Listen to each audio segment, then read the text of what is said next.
we are about to receive our much-awaited diplomas and awards.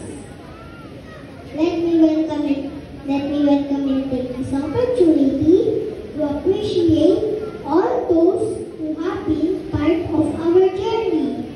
To our beloved parents, especially to my wonderful nanay and tatay, thank you very much for your immeasurable love and guidance that made me the top in our class.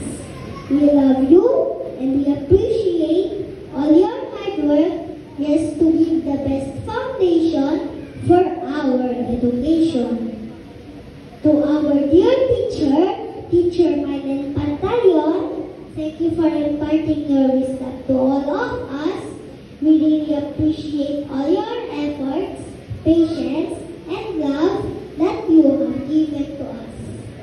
Because of you, we have become productive and well-rounded individuals. To the administration and staff of Rian Christian School, who diligently work behind the scene, thank you so much.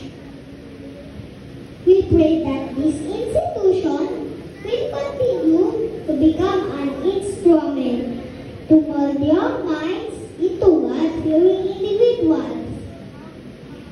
On top of this, it is God's grace that helps each graduate to complete another level of education, for guiding, inspiring, and blessing us with this achievement